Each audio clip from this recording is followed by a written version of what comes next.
New polling spells trouble for the Teals in a couple of seats in Victoria. Let's go live to Georgie Dickerson in Kooyong today. Georgie, what have you been picking up from the voters there in the eastern suburbs of Melbourne? Good afternoon to you, Kieran. Yes, we are in Kooyong, and voters here on the ground say they want change. They say that cost of living and crime are the main priorities that they want to see addressed from the next federal member here in Kooyong. Now, there has been some recent polling released today that spells trouble for some of the Teal seats here in Victoria, one of them being Kooyong, that is currently held by Monique Ryan. Her margin has slimmed dramatically, putting her just ahead of Liberal candidate Amelia Hamer. Of note also is the seat of Goldstein. That battle is currently between Zoe Daniel and Tim Wilson, but Tim Wilson has scoring just ahead currently in the polls down in Goldstein. Tim Wilson, of course, held that seat prior to the last federal election when the Teal candidate Zoe Daniel did take that seat away from him. But it has been trouble for Monique Ryan in the past weeks. Last week we did see vision emerge of her husband removing one of the signs of Liberal candidate Amelia Hamer. He said that it was not meant to be there, that sign, but did later apologise for doing that. But today it has also been revealed that Monique Ryan is asking her volunteers to refer to her as Dr. Monique Ryan when they are door knocking to build trust with the constituents here in Kooyong. We spoke to some people here in Kooyong earlier today to ask them what they thought of the next and what they would like to see from the next federal member here in Kooyong. I want to see the crime rate, youth criminal justice, all that sort of stuff. I also just want to see more engagement in the community, and so anyone who can just elevate the community up, bring us all together, that's what we're looking for. Helping small business. That's the most thing we're interested in. There was an article that came out today that she's encouraging or telling her volunteers to say that she's a doctor when they go door knocking and things like that. What do you make of that type of sentiment from the current member?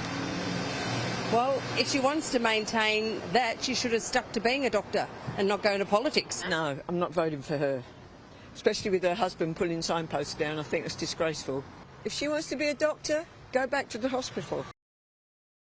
So certainly some strong views and opinions here from voters on the ground. Now, I did speak to the Liberal candidate Amelia Hamer as well as the Greens candidate Jackie Carter to see their views and what issues they want to see addressed if they are to be elected as the next member for Kooyong. We did repeatedly ask Monique Ryan to sit down with us, but she repeatedly said no to Sky News' request for an interview. But here's a look at the lay of the land here in Kooyong. Taking on the Teals in this tight battle for Kooyong. Amelia Hamer, the Coalition's hope to take back the once safe Liberal seat.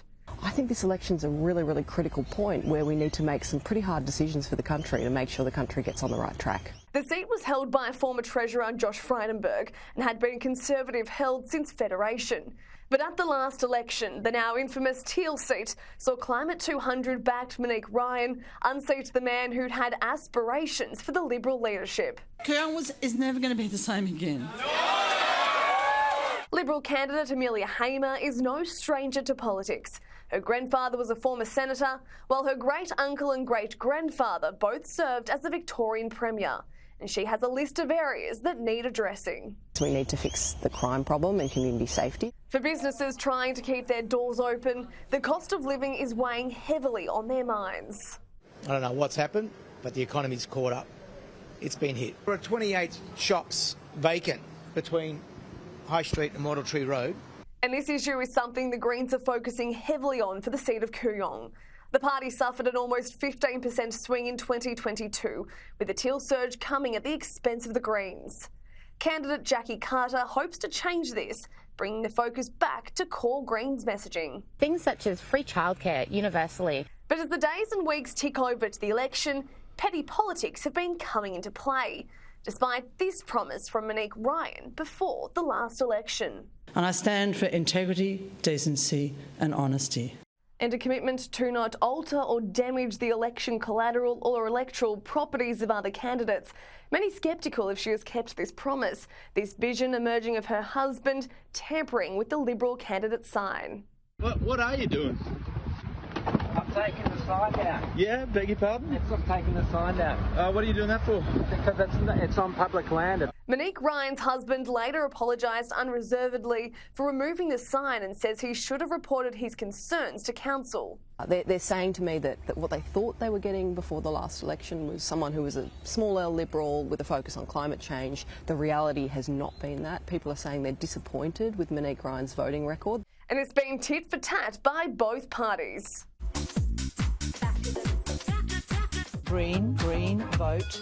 Green, green, vote. Monique Ryan's record as a first-term MP has come under attack from her political opponents in billboards like this. We repeatedly gave Monique Ryan the opportunity to respond to assertions she predominantly votes with the Greens. But unlike her other Teal colleagues who happily speak to Sky News, Monique Ryan refused to front up. And it appears Sky News isn't the only media outlet the Teal candidate is trying to avoid questions from. Please keep your cameras away from me. Do you think it was an appropriate thing to do for him to remove that sign? This tough contest is only expected to heat up as the countdown to polling day looms. George Dickerson, Sky News, Melbourne.